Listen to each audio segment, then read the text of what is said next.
Hey everyone, my name is Cody Allday. I'm a 3D artist from Melbourne, Australia.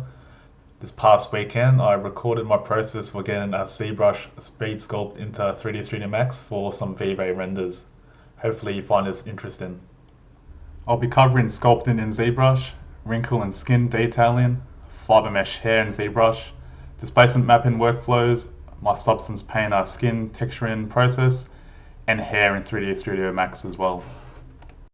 All up, it took around 16 hours from sculpting to the final renders you are seeing right now.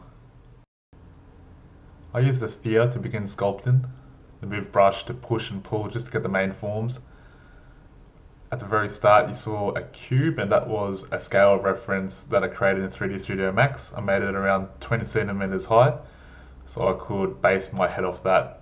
It's very important to have scale set up correctly, especially when using subsurface scattering values.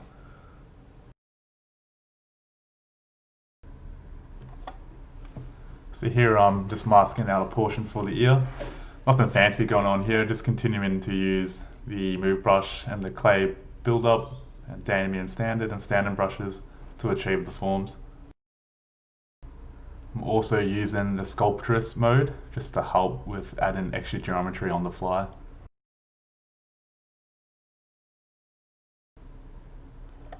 One thing I always try to do is work on all parts of the model at once without focusing on one area of detail too much. This just brings up the character together and you don't lose focus on the main goal. So now I'm appending a couple of subtools as eyes. They say that the eyes of a character are the most important things, so I try to spend a little bit of time refining this area. A key note is to always make the eyelids a little bit thicker than what you think they are, just so you can kind of get nice cast shadows. So once the eyes were in, I was able to make a little bit more proportion changes. I feel like having the eyes set early helps with achieving this.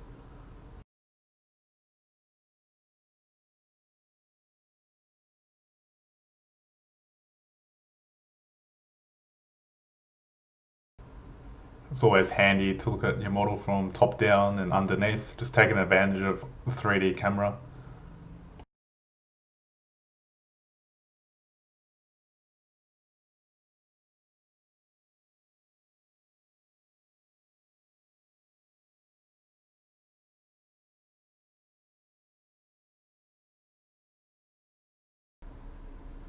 So now I'm masking out an area for the neck and the shoulders. Once this is in place, it's going to help being able to make proportion changes to the model. Similar to how once I got the eyes in, I made changes to the face. It's all about relationships with proportions and how they work with one another. Don't always look at your model independently, always look at it as a whole.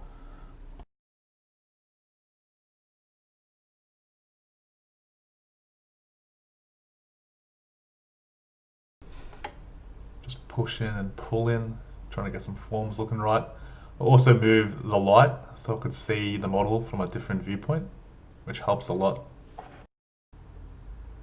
I imported a set of teeth that I've created previously, and now I'm just carving out the mouth region so they can fit inside.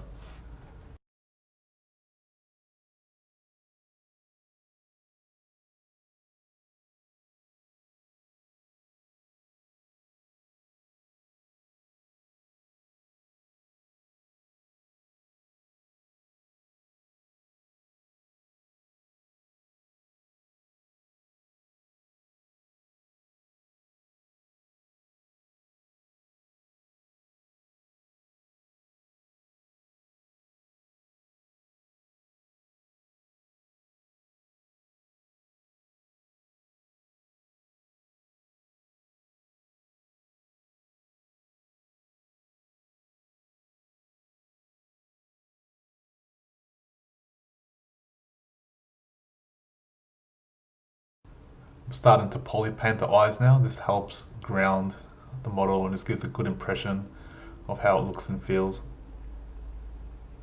So a couple of minutes were missed by recording due to ZBrush crashing, but I started sculpting the teeth and I've done a little bit more sculpting on the head.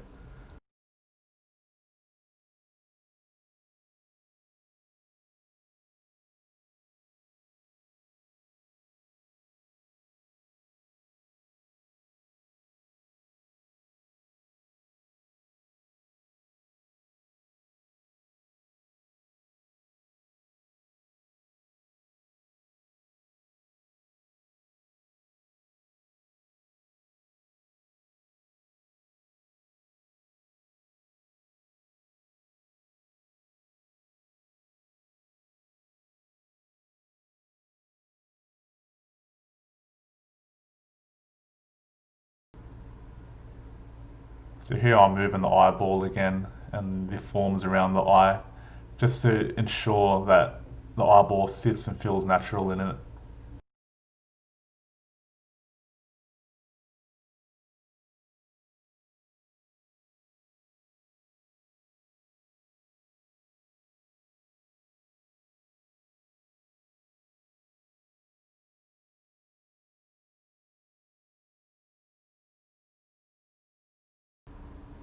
So here I'm just importing a couple of primitives and just moving these around to start creating the jacket that will fit around the character.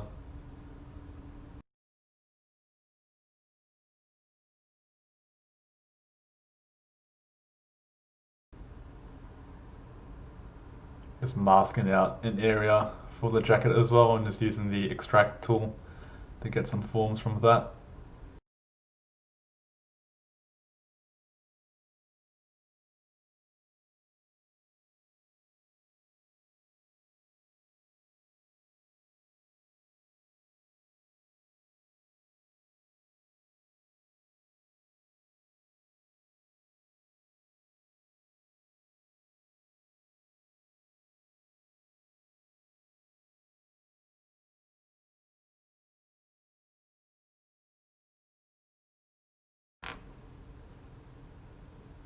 So I'm still pushing and pulling parts of the model, just trying to get the best look for the character.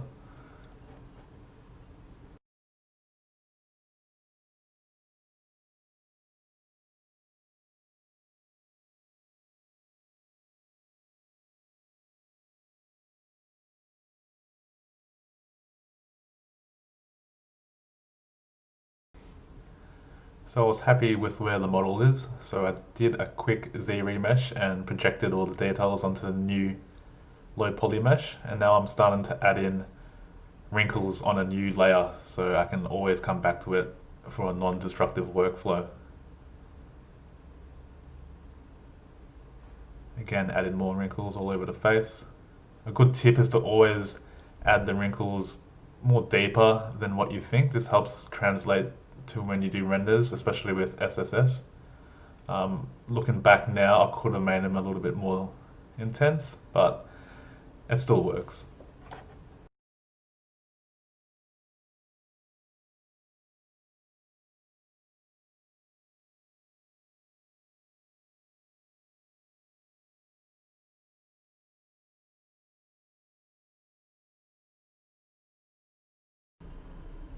I use Damien Standard to create most of the wrinkles, and then I go over it with the standard brush to inflate the areas around it just to give it a little bit more form and readability.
So I created another new layer and added in some veins.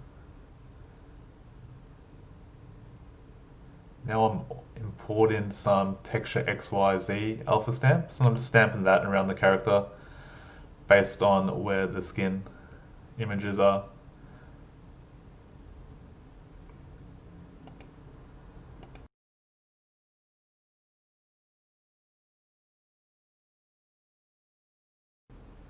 I'm not overly concerned with how repetitive it is because I'm going to add other layers as well and adjust their power. It's just nice to get a little bit of high detail frequency in here. It just helps trick your brain to add in other wrinkles. You can kind of see other forms and wrinkles.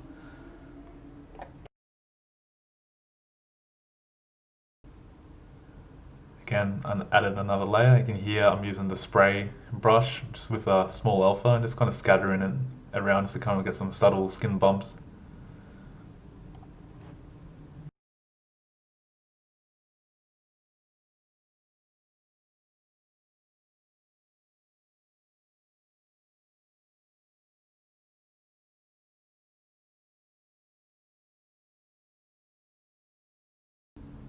And again, added in another layer with like just a single drag alpha just to get a little bit more pimples and kind of skin imperfections happening.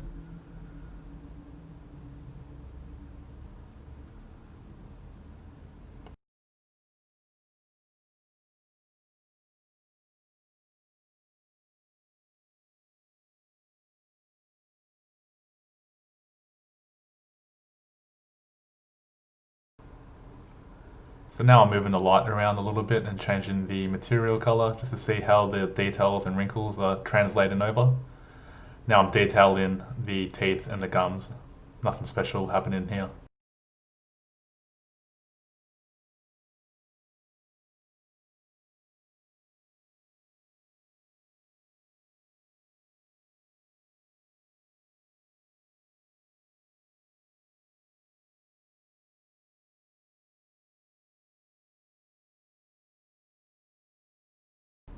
A lot of areas over the model I'm not really adding a lot of detail because I know that these areas won't get seen in renders, so I'm trying to spend my time wisely on the main elements that will be seen.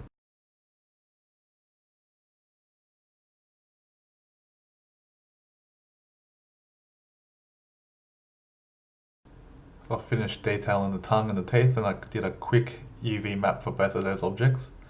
Now I'm masking out a hair cap so I can apply fibre mesh to the head.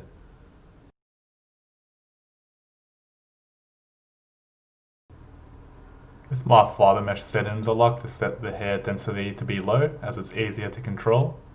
I'll also select regions of the hair and assign different polygroups to them so it's easier to control later on, especially when using the mask by polygroup selection. You're able to control the clumps on the fly, which is super handy. It's a long process, but it's worth it in the end.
So now I'm moving on to just fixing up the jacket, just cleaning up some edges. I'm going to group these together and just do a quick Z-remesh and just unwrap that.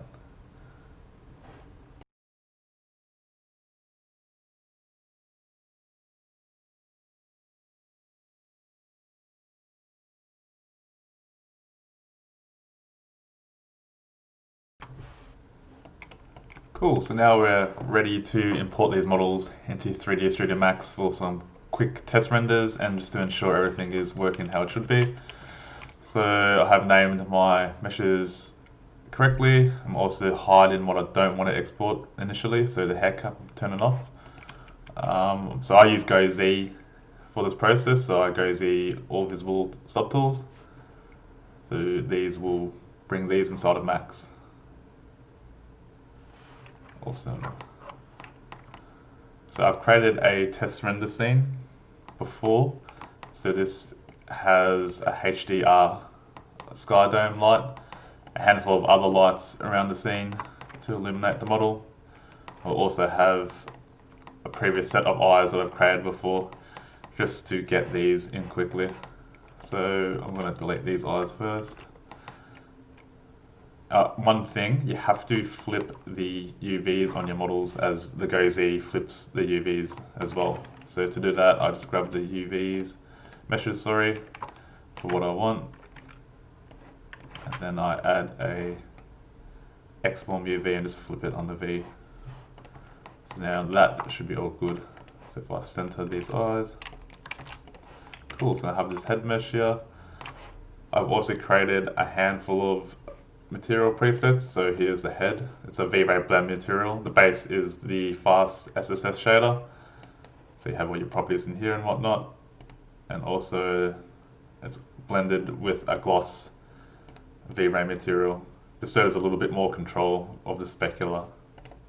So I'm going to assign the head. But one thing to note, always ensure that the gamma is on. So I want to do that for the teeth as well. Teeth material, the tongue material, the jacket, and just the quick hair as well. Awesome. So let's save this scene and let's do a quick test render. I'll pause the render after it's finished. So here's our render. You can see everything is working how it should be. So now I need to export the displacement map from the head from ZBrush and then import that into 3D Studio Max. So to set that up, we'll jump back to ZBrush, select the head subtool, bring it to the lower subdivision, and then go to displacement, UV map first. I'm going to set this to 4096, and then displacement, and then create. Should take a few seconds. See, this map is here, so now I can clone it, and on the left we can export it to our texture folder. So I have my displacement already set up here that I've done initial test for. So we'll just overwrite that. I can jump back into 3D Studio Max, go to our material editor. You can see I've imported this in previously. Head displacement, you want to ensure that it is linear. So set that to 1. So now if we go to our head model, we can add a Vray displacement modifier. And then we can drag and drop this onto it as an instance. So if I update this map in the material editor, it's going to update inside of the modifier as well. So I'm going to pause and do another test render. So here's our render with displacement applied. Kind of see it's working. You need to adjust these values to suit. So there's going to be a bit of back and forth with adjusting it, so the model doesn't deflate or inflate too much. So it's a fairly consistent. You can do that by unticking the modifier and then just doing a region selection render. So you'll be able to see that initial model and where it lies. So this one's just a little bit off, but it's good for now as a first test. So I'm going to do the same process for the teeth and the tongue, and I'll see everyone back then. So I'm back and I've done the teeth and tongue displacement map. So that's kind of set up now. A quick note is also, if some things are looking a little bit dodgy, I always add a turbo smooth layer on top, and I set the render iterations to 1 and the viewport iterations to 0. So this helps just add in a little bit more triangles so the displacement has more information to work with. I usually turn this off when I'm doing test renders as it increases the render time. So now this is all set up, I'm very happy with how it's gone. I'm gonna quickly export the head, teeth, tongue and jacket for Substance Painter painting, just so we can get that process organized so we can do a lot more iteration going forward. To do that, I select my head, teeth, tongue, and jacket. And because these materials are named correctly inside a Substance Painter, we can know what is what, and we can just do a lot of back and forth quickly.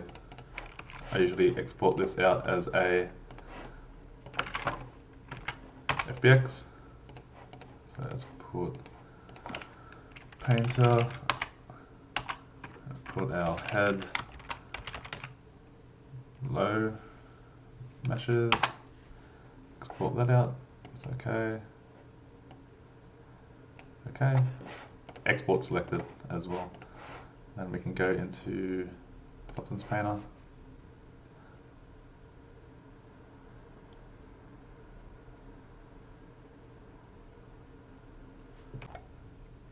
So now we're inside of Painter.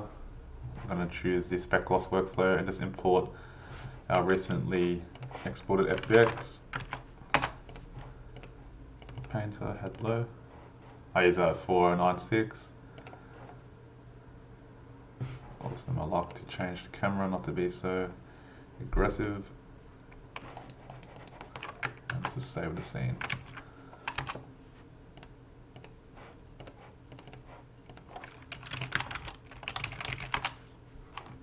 Cool. So you can see here we have our full materials, the head, jacket, the teeth, and the tongue. So I've created a base skin texture already for this head. So I'm just going to quickly import that and just apply. So bring this into project, import it as a texture, add it to my scene. Cool, so I add a fill layer now. Let's call this base underscore skin, and just turn everything off but the diffuse and plug that in. Cool, we can see here, actually I might turn the gloss down a bit, something like so.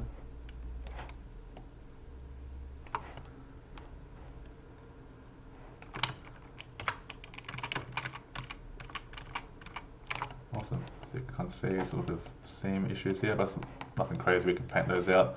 This is just to have a base, so we can just add layer on layer on layer. I like to do layer by color and just build upon that ever so slowly, and then possibly use the pre-made smart materials to add a little bit more variation and whatnot.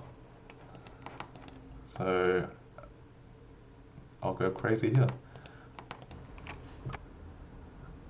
So here I'm adjusting and choosing a specific alpha brush here, changing the opacity and the flow and the spacing so it can paint subtly. I don't want to go too aggressive with this. I want to do it slowly and build up over time.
So then let's add some smart materials. Firstly, I have to do a bake. So let's bake meshes. Let's do 4096. Let's do everything as high as low. And set the anti to 2.2, that should be fine. I'll come back to this once it's done. So we're back with all the maps baked out, so now we can apply smart materials. So I usually apply a couple and just go layer by layer, hiding them and just seeing what works and what doesn't. So I usually just put skin, maybe add, let's start off with this, maybe just another one as well. Skin face, and maybe just skin favorish as well. Also, if I hide everything, awesome. So now I can just do one by one. So we have a skin base, don't really need this. Skin dark, this could be handy, might save you. Skin details, that could be handy. Spots could be handy. Patches could be handy. SSS is doing nothing, so that's that. And skin face, same process. Skin base, don't need that. Skin detail, don't really need that. Skin pores, don't really need that. Patches, have that already. This might come in handy.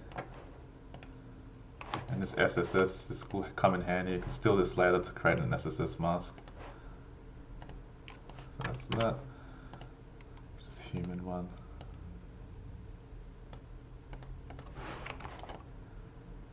Fractal sum seems handy. Dots seem handy as well. Don't need that. Have this.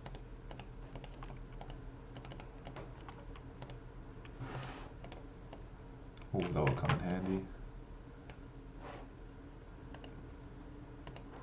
So I think that's it really. Now if we consolidate these into skin, overlays, let's put this on top of our base layer. Now let's just work backwards again. Turn everything off. Let's move you at the very bottom. Use you later. For now, let's go. So we've got some vein texture here. Let's increase it to see what's going on. Cool.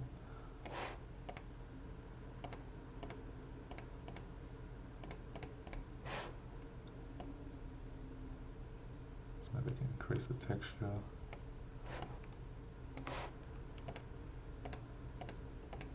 Maybe add a blur slope and see if that will do anything for this. Oops.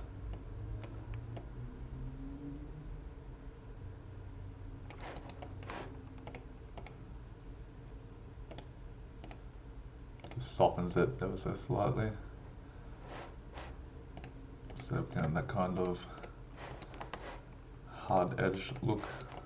Something like that could work. Let's scale this. Cool, I like that. Maybe let's make it bluish color.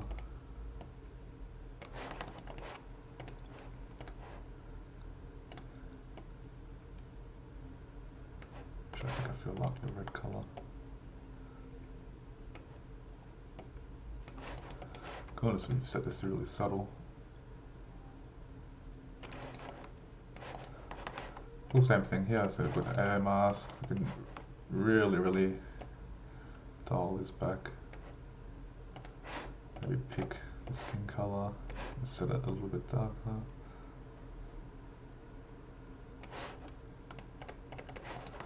So it just adds just an ever so subtle amount. Patches. Oh, I like this. This is cool. change this to be super subtle.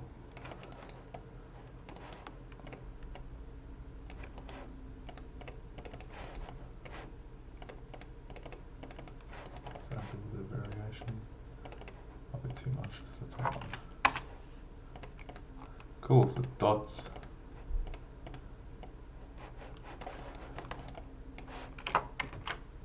See here, it's adding a little bit more skin variation. So desaturate this a bit. Darken, maybe some sunspot style.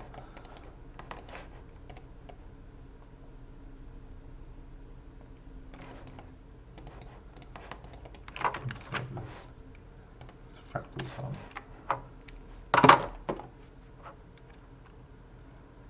Just saving the files, taking quite a while.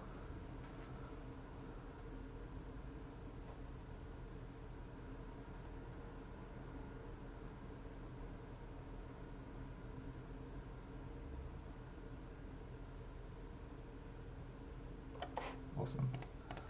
What's going on here?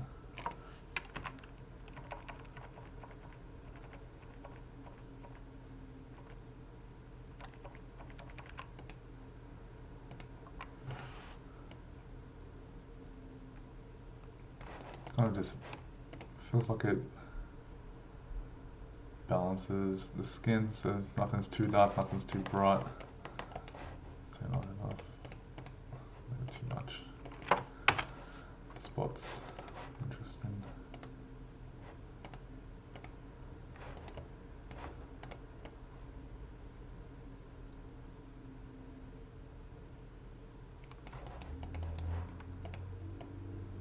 So there's just something really low. Skin details, I don't think we need that. Skin dark. No, I don't think we need this either. Cool, so that should be it. So let me fix up there. Same as the back end, so we've got our overlays, just add a little bit more information, and then our hand paint as well. Maybe just drop this down a bit. I think that blue is a little bit overpowering. Key is to make things subtle and build upon it instead of going really intense. That kind of is working for first pass. So now I'm going to do the same process for the teeth and the tongue, and I'll see everyone back shortly.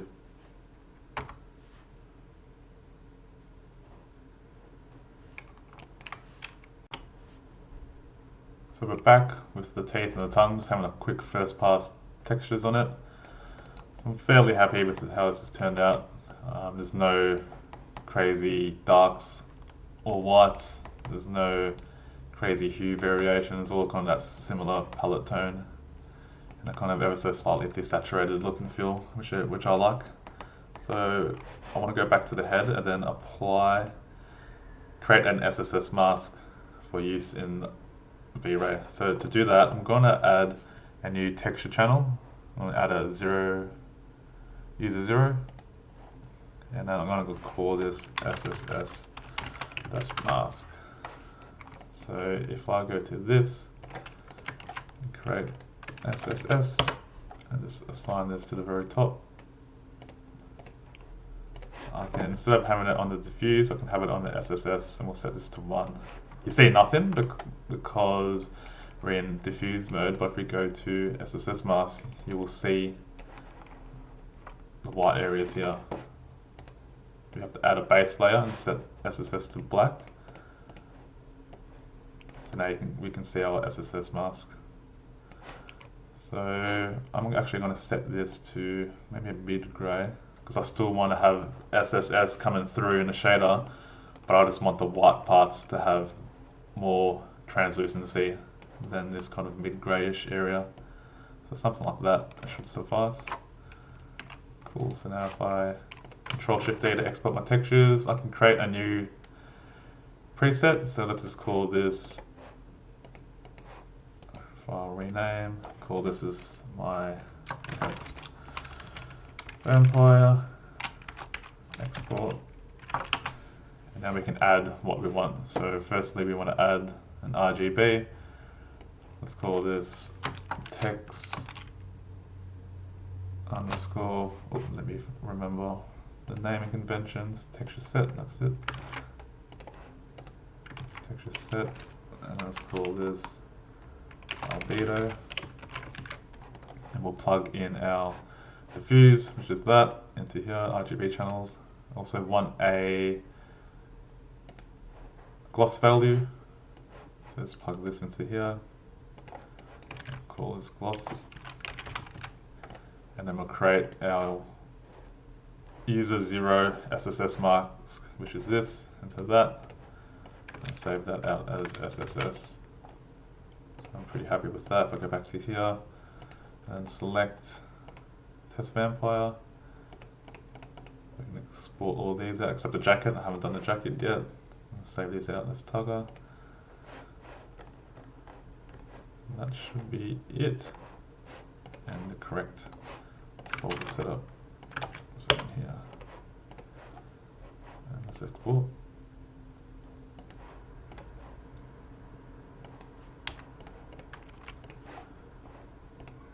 So you can see our textures have been exported.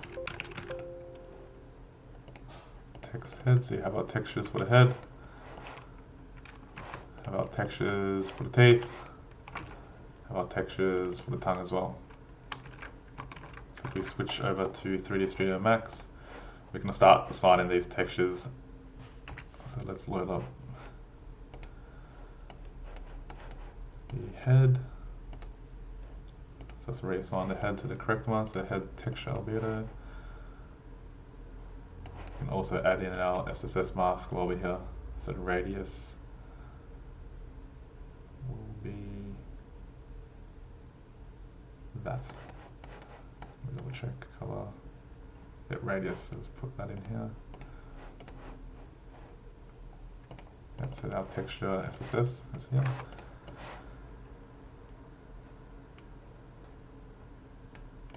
You want to ensure this is set to 1 as well, linear.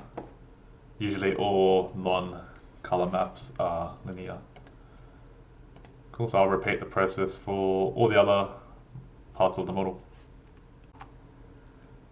So we're back with all the new textures applied. And I've done our final render.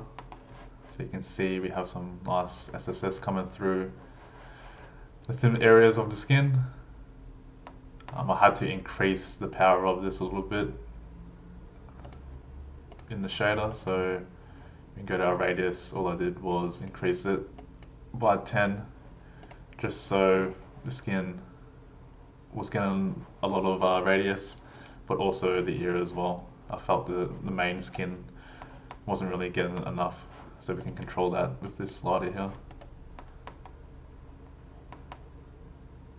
You can see so far all up from model in to now, it's been around 14 hours. So you can see how fast and iterative you can get by getting cool renders from a speed sculpt inside of ZBrush into 3D Studio Max.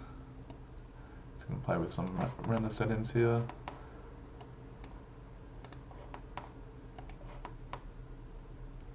Very, very cool. I'll do a pass on the hair quickly and just do a couple more renders, and then we'll see how we go. So here we are back in ZBrush. So I want to export the hair cap that I made earlier based off where I created the fibre mesh initially.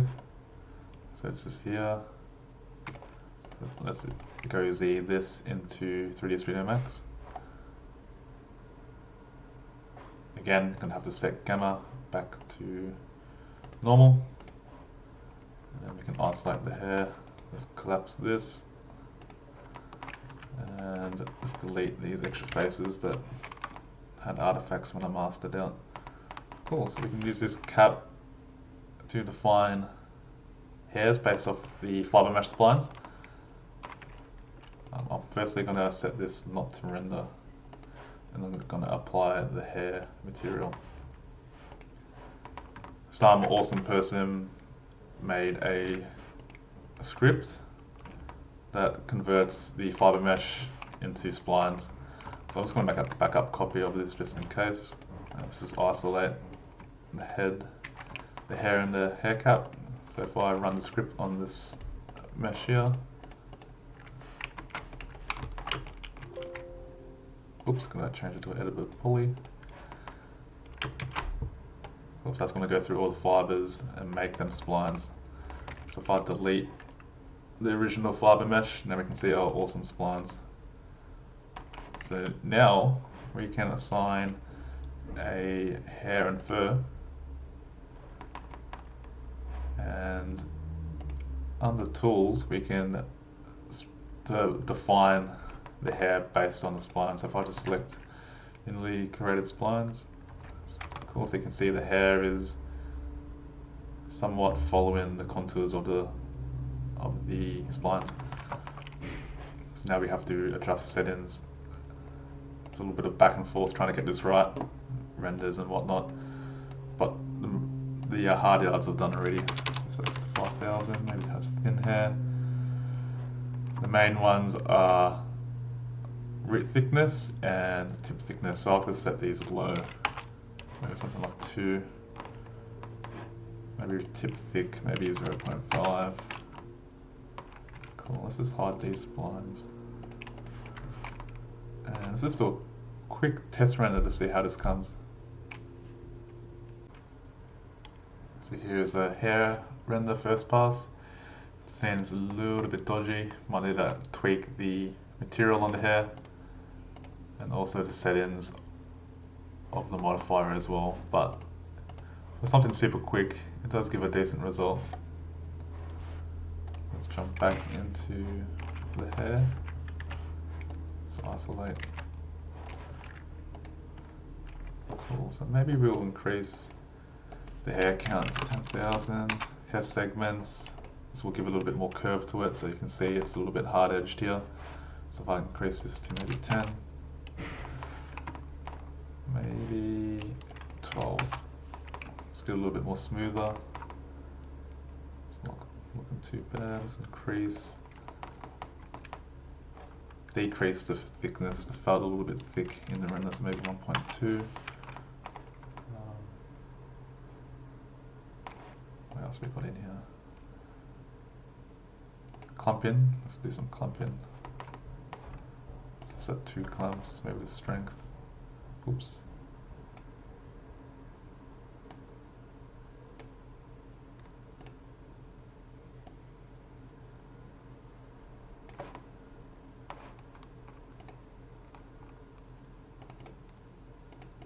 This brings hairs ever so slightly together.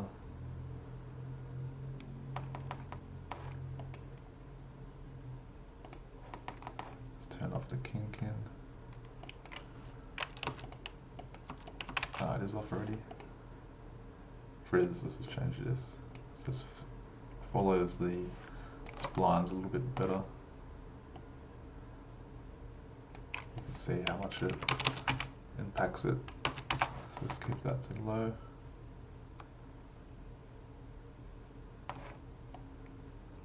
There's a lot of back and forth trying to tweak this and doing renders. There's no one setting rules them all. It's a lot of iteration process. So I'm back with another render. I'm not really happy with how the hair's turning out, so I might actually adjust some splines just so things feel a little bit better. Feels a little bit weird in some areas.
So I'm back with some more hair renders. I'm not super happy where it's at again. And I think that's in part to the model looking a little bit weird over in this region here. I'm also not happy with how the eyes are sitting and the nose portion area. So I'm going to jump back into ZBrush and do some quick changes and just refine the model a little bit, and then do a couple more test renders. So we're back again with some test renders. You can see the hair is looking a lot better, and so is the scalp as well. You can see the before and after. So here's the latest render, and this is the one before. I've changed it up, the eyebrow region and the nose as well. It just felt a little bit too intense. I'm feeling it's a little bit balanced now. So I think I'm going to call it for this kind of mini workflow tutorial process. Hopefully it helped out a lot. There's a lot of back and forth, changing settings and displacement values and whatnot to get it perfect. I will come back to this and do some final renders and tweaks and some more details on the skin and whatnot, but I'm going to call it done for now. So here's some final renders I copied over from Max. You can see some have different light direction and different light intensities. I just wanted to showcase how quickly you can create dynamic images and concept renders as well. So here I'm just turning on layers which contain different post effects and color grading. So you can see how much the image changes and becomes more dynamic. Created a tattoo layer on the guy on the left. You can change the image saturation to get some more dynamic results, which is super quick and easy. So I think I'm going to call this tutorial/workflow done. It's been an absolute pleasure sharing my knowledge, and I hope that everyone has gained something from it. Thanks everyone.